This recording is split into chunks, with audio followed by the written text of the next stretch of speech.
Sanibona, welcome back to enye video. Ngiyabonga kakhulu ungene. Thank you very much. Ngicela ungakhohlwa ukusubscribe amanga subscribe i-channel. Please do so, like a video, share a video as well. Ngicela wabuka nama-ads ungawaskipi. So namhlanje you guys ubhuti umuzi Khethi Matlala nomkakhe nabanye bebevelile laphana phambi kwenkantolo enkulu yaseGoli. That is Bravusi and udade uTsakani Matlala. So bakukhulunywa ke ngokuthi imeli kaMatlala kufuna suswe laphana eBhongweni. Guys, we heard ukuthi ubhuti was transferred from ngaseKhoshi Mampuru bamusa ngaseBhongweni. Abantu bathi ha kuleli yajela okunzima kanje, bathi uzophuma na laphana eBhongweni, bathi kunzima ukuthi abaningi haya baphumi awuphuma uphile. Yo guys, into engizizwile ngaleli yajela mina ngazi aba just listening here abantu bexoxa ngalo bethi we ayi uMatlala bamvele bayomlahlela laphaya. Good luck to him because leyandawo, you know what I mean, kuningi engakuzwa you guys. So ke namhlanje ngoba bebevelile ke phambi kwenkantolo phambi kwemantshi enkantolo enkulu kuthiwa ke uVusi Muzi Matlala nabasola bane bebevele kafishane kuyo lenkantolo enkulu yaseGoli ngokuxoxela amacala you guys abasolwa ngawo. Lokhu ke ngokuqala ubhuti Vusi evele enkantolo selokumnyango ke wokuhlunyelelisa kwezimilo wamsusa ngaseKhoshi Mampuru wamusa ke ngase eBhongweni, right, okuyijele eliqine kakhulu kwezokuphepha mabesho ezweni, kuthiwa ngeliqine kakhulu ezweni. So Matlala ke nonkosikazi wakhe uTsakani Matlala ke laba aboshwe nabo abathathu babhekane namacala okwakha itulo ke lokubulala, ukushushumbisa imali ke nokukhwabanisa. Okay, so wonke amadokodo abekwe endaweni eyodwa njengoba icala lasuswa enkantolo yemantshi yase-Alexandra ngomhla ka-27 ku-October 2025. Ngesikhathi kuqhubeka icala, umeli kaMatlala ku-advocate Annelien van der Heever utshele inkantolo ukuthi kukhona amaphepha asele okwenza kube nzima ke ukulungiselela sokuthi icala ke lizobe libuyele ke ngolesihlanu ngomhla ka-6 February. So it was postponed.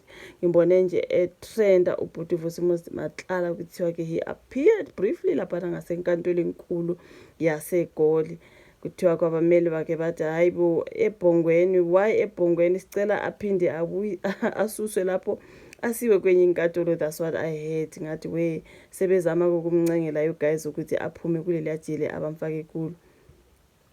Khethi Matlala's prison move a questioned asizwe ngesilungu ukuthi bebethini laphana kaDaily Sun. Controversial business man Vusi Muzi Khethi Matlala made a brief but tense appearance in the Joburg High Court on Thursday the 29th. Okay, now questions around his detention and access to legal counsel took center stage during a pre-trial hearing. Matlala appeared alongside several co-accused umkakhe nabanye abathathu. So the accused are facing a long list of serious charges including 3 counts of conspiracy to commit murder, 11 counts of attempted murder, 2 counts of unlawful possession of a firearm and money laundering. Okay, bangu 5 not 4, sorry. In total Matlala and his co-accused Musakekana, Diego Floyd Mabusela, Uzandile Nthabisengizama and Tsakani are facing 25 charges in total. Okay, so ilona taba ke luka Matlala njengoba belibhale lana you guys angu-25 amacala abebhekene nawo ke uMatlala nonkosikazi wakhe nabo bonke abanye.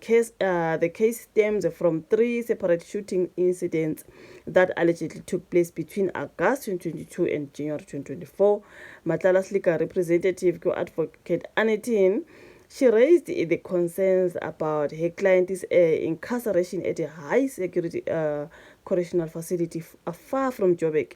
She requested that Matlala be transferred to a CMAX correctional center within Gauteng to allow proper consultation ahead of his trial. So ilona taba ke luka bhuti Matlala njengoba evelile laphana nomkakhe and all those other guys. So yeah man, you guys, abantu bethu bukeke different. Angaboni ke mina different buka Matlala laphana you guys, ngibona nje sangivusa Matlala. Angazi njalo ngoba abantu asiboni ngokufana. Angimboni mina bukeke different you guys. Angubona umahluko you guys. What are you talking about? People were saying, oh, he look like this, he look like that. For me, I'm like, ay, ubhuti nje ulokhe njalo nkosi. Angazi njalo, because like I said asiboni ngokufana.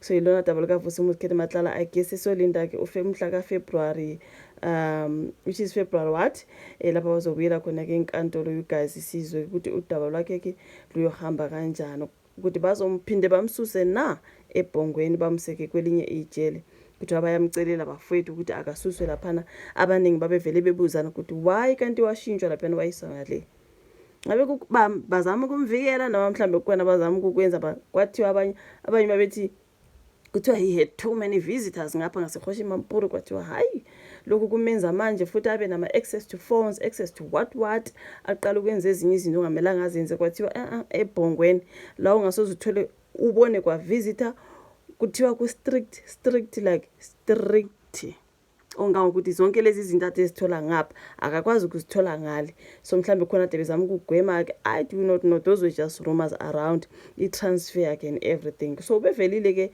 enkantolo enkulu yaseGoli enomkakhe ke nabanye so yeah we will wait again siza ukuthi kudaba lwabo luzohamba kanjani njengoba sizama ke ukululandelela you know what I mean so ngiyabonga kakhulu ubuka ivideo ngizoku-update uma kukhona kumele sikhulume ngakho thank you very much ngicela u-like usubscribe ufake la notification bell yakho on so that awumisi ke ama videos sizwa uploada kule channel. Put that notification bell on.